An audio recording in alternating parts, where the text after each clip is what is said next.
pinakamataas na pagpupuri at pagwalhati at pagsamba ay para sa ating pinakamamahal na Panginoon po lamang.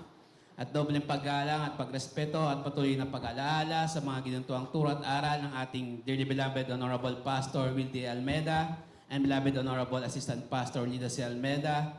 Greetings to all the beloved Almeda family, lahat ng mga beloved preachers, beloved workers, at beloved brethren, at mga beloved webcast viewers. Hallelujah. Nagpapasalamat po ako sa ating pinakamamahal na Panginoon Jesus na nabigyan ako muli ng pagkakataon upang lubatiin ang dakilang pangalan ng ating pinakamamahal na Panginoon Jesus. Mga minamahal, alalahanin ko lang po, kami ay nakakilala sa ating pinakamamahal na Panginoon Jesus. Kami po ng aming pamilya po ay bunga po ng krusada po sa dako ng May Kawayang Bulacan, way back November 1992, mga minamahal. Hallelujah, sa kahabagan po ng pinakamamahal na Panginoon Jesus, kami kinahabagan na tawagin na paglingkuran ng ating pinakamamahal na Panginoon Jesus sa banal na gawain ito, mga minamahal. Kami po ay naglilingkod sa ating pinakamamahal na Panginoon Jesus ng 33 years na po. Hallelujah. Salamat sa ating mahal na Panginoon Jesus sa pagpapalang yan. Kami patuloy niyang kinakahabagan, mga minamahal.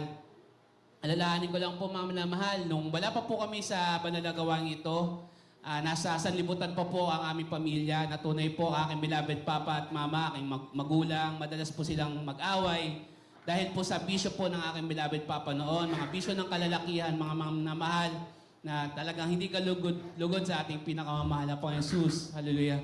Ngunit isang araw kami naabot ng panalangin na ating minamahal ginagalang na pastor.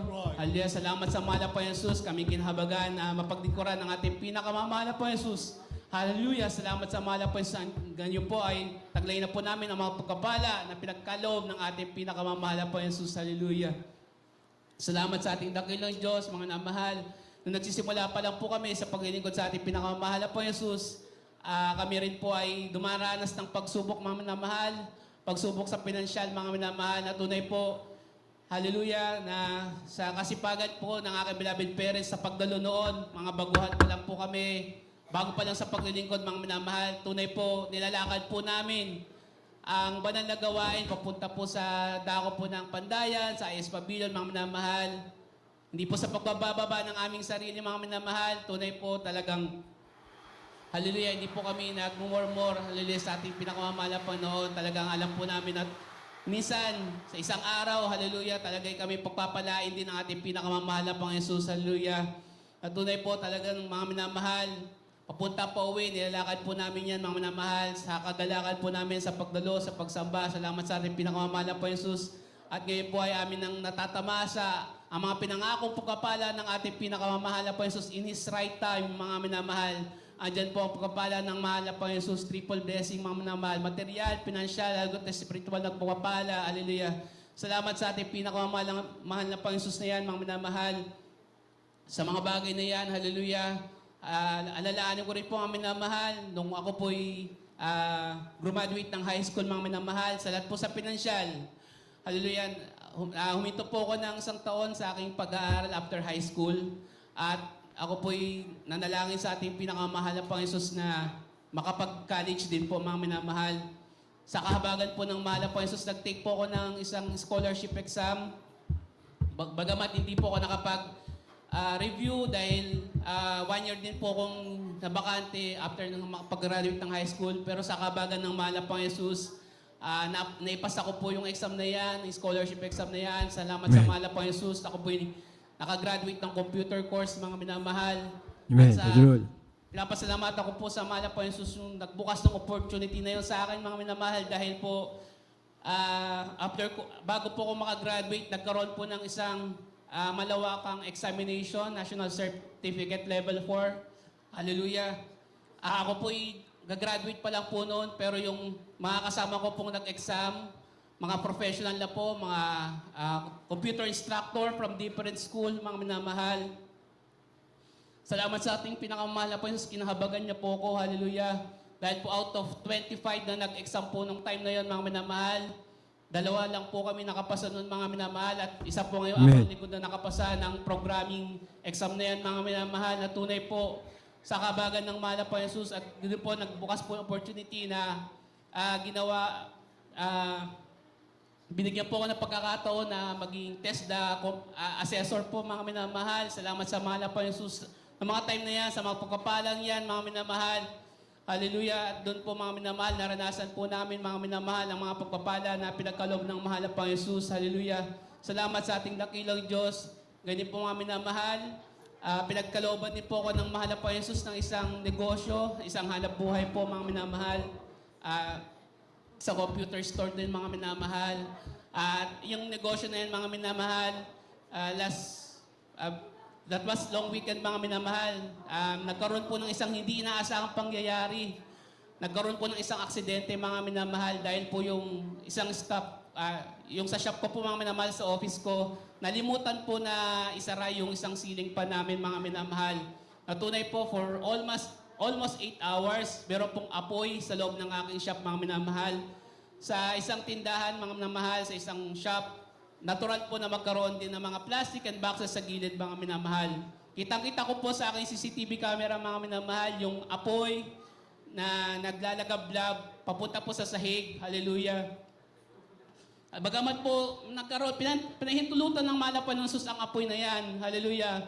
Pero within 8 hours mga minamahal, yung apoy na rin na yan mga minamahal, unti-unti pong nawawala. Hallelujah. Hindi po natupok ng apoy yung aking tindahan na yan mga minamahal. Salamat sa mahal na Panginoon Jesus. Dahil pinanalangin ko rin po yun sa mahal na Panginoon Jesus, bagamat nung umpisa mga minamahal, talagang struggle din po. Dami ko pong mga na-encounters na challenges. Pero salamat sa ating mahal na Panginoon Jesus. Ngayon po, ipinagpala po ako ng mahal na Panginoon Jesus. Hallelujah. Sa kabagan po ng mahal na Panginoon Jesus, dati po, naglalakad po kami. Hallelujah. Sa kabagan ng mahal na Panginoon, ngayon po, nagkaroon na po kami ng sasakyan na magagamit sa banal na gawain, sa hanap buhay.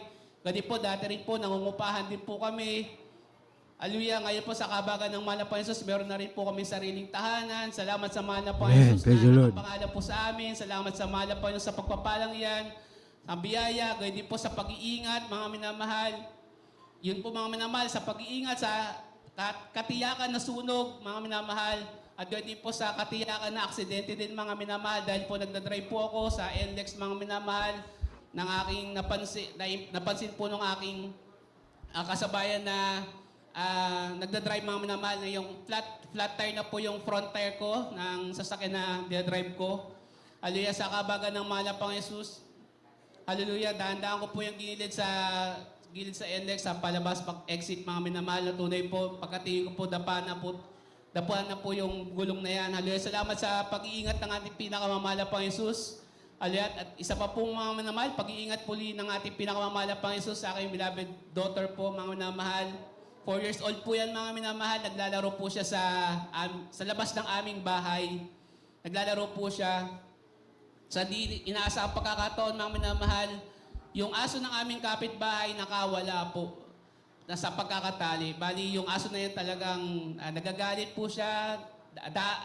Bigla po niyang dinambahan yung aking beloved daughter. Sa CCTV ko po, talagang mas malaki po yung aso na yan doon sa aking beloved daughter kasi 4 years old pa lang po siya noon mga minamahal.